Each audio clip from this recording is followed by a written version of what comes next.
আসসালামু আলাইকুম সুপ্রিয় শিক্ষার্থী। আজকে আমরা এসএসসি রসায়নের পর্যায় সারণীর পর্যায়বৃত্ত ধর্ম নিয়ে আলোচনা করব। প্রথমে রয়েছে পরমাণুর আকার বা পারমাণবিক ব্যাসার্ধ।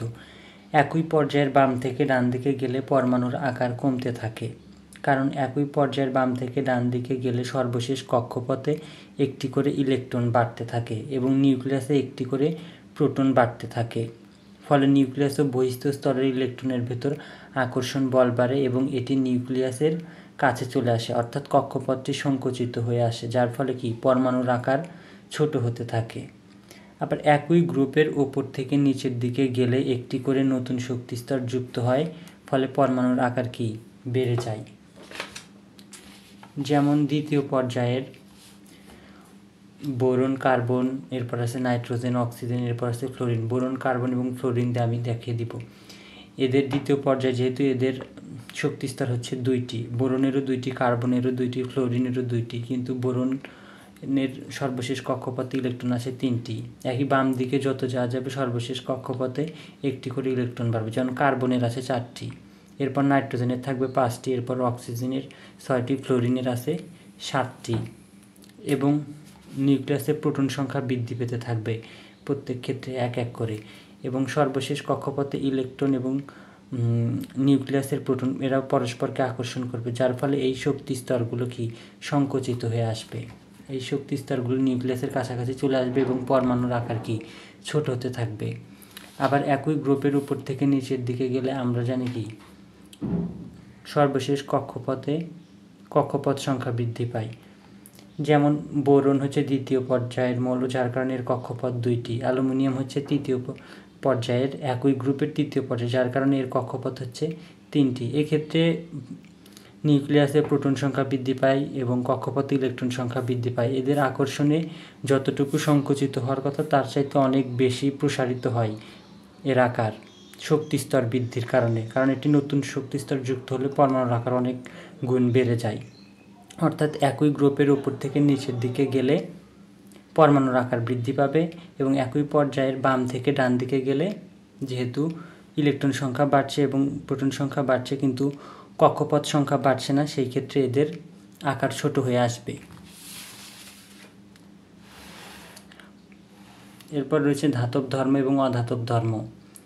পরমাণুর আকারের বিষয়টি বুঝলে বাদবাকি ধর্মগুলো ব্যাখ্যা করা তোমাদের জন্য অনেক বেশি সহজ হবে। কোনো মৌলের ইলেকট্রন ত্যাগ করার ধর্মকে ধাতব ধর্ম এবং কোনো মৌলের ইলেকট্রন গ্রহণ করার প্রবণতাকে অধাতব ধর্ম বলে। যে মৌল যত সহজে ইলেকট্রন ত্যাগ করতে পারবে তার ধাতব ধর্ম তত বেশি, আর যে মৌল যত সহজে ইলেকট্রন গ্রহণ করতে পারবে তার অধাতব ধর্ম তত বেশি হবে। একই পর্যায়ের বাম থেকে ডান দিকে মৌলের আকার কমতে থাকে, ফলে ধাতব ধর্ম কমতে থাকে এবং অধাতব ধর্ম বাড়তে থাকে। একই গ্রুপের উপর থেকে নিচের দিকে যেহেতু মৌলগুলোর আকার বাড়তে থাকে, সুতরাং ধাতব ধর্ম বৃদ্ধি পাবে, অধাতব ধর্ম কমবে।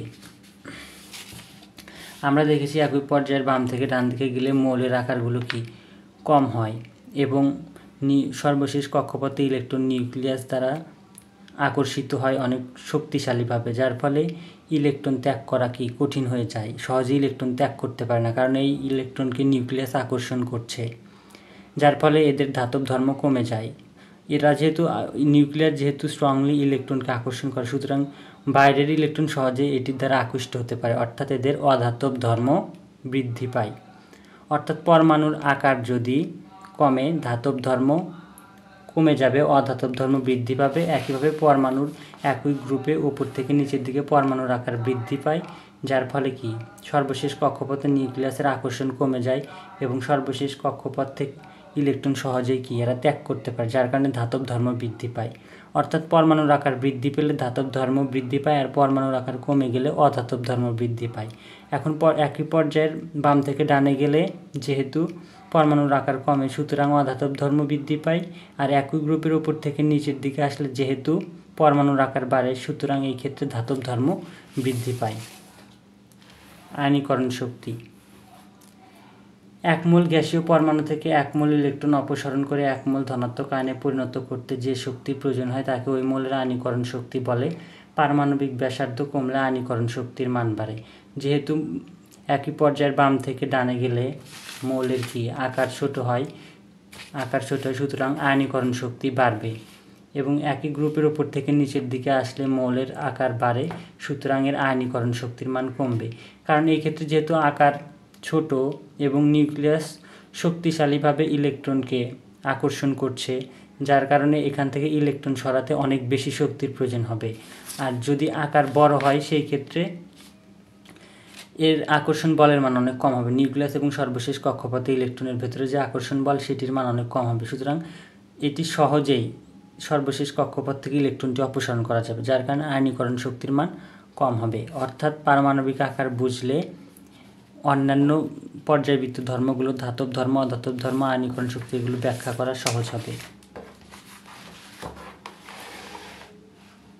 এরপর ইলেকট্রন আসক্তি। একমোল গ্যাসীয় পরমাণুতে একমোল ইলেকট্রন প্রবেশ করিয়ে একমোল ঋণাত্মক আয়নে পরিণত করলে যে শক্তি নির্গত হয় তাকে উক্ত মৌলের ইলেকট্রন আসক্তি বলে। ইলেকট্রন আসক্তির বেলায়ও সেম কথা, পারমাণবিক আকার কমলে ইলেকট্রন আসক্তি বৃদ্ধি পায়।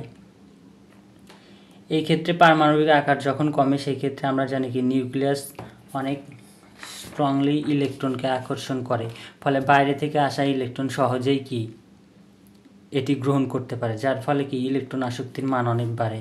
আর আকার যখন বড় হয় তখন আকর্ষণ বল, আকার যখন বড় হয় নিউক্লিয়াস ও সর্বশেষ কক্ষপথে ইলেকট্রনের ভেতরের আকর্ষণ বল কম হয়, ফলে বাইরে হতে আগত ইলেকট্রনকে নিউক্লিয়াস খুব বেশি আকৃষ্ট করে না, যার কারণে ইলেকট্রন আসক্তির মান কম হয়।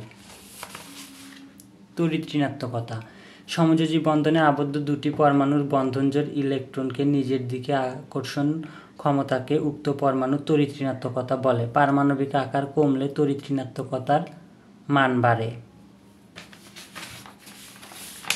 যেমন হাইড্রোজেন ফ্লোরাইড, হাইড্রোজেনের সর্বশেষ কক্ষপথে 1টি ইলেকট্রন, ফ্লোরিনের সর্বশেষ কক্ষপথে 7টি ইলেকট্রন। ফ্লোরিন এবং হাইড্রোজেন তাদের একটি ইলেকট্রন পরস্পরের সাথে শেয়ার করে যে বন্ধন তৈরি করে এটি হচ্ছে সমযোজী বন্ধন। এই ইলেকট্রন যুগলকে হাইড্রোজেনও নিজের দিকে আকর্ষণ করবে, ফ্লোরিনও নিজের দিকে আকর্ষণ করবে।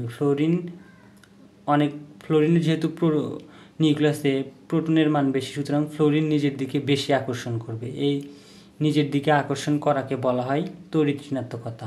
ফ্লোরিন যেহেতু নিজের দিকে বেশি আকর্ষণ করবে, সুতরাং ফ্লোরিনের তড়িৎ ঋণাত্মকতা বেশি। আর কোনো মৌলের আকার যদি ছোট হয় তার তড়িৎ ঋণাত্মকতার মান অনেক বেশি হয়। পর্যায় সারণীর বাম থেকে ডান দিকে গেলে, একই পর্যায়ের বাম থেকে ডান দিকে গেলে যেহেতু পরমাণুর আকার ছোট হয় সেহেতু তার তড়িৎ ঋণাত্মকতার মানও বৃদ্ধি পায়।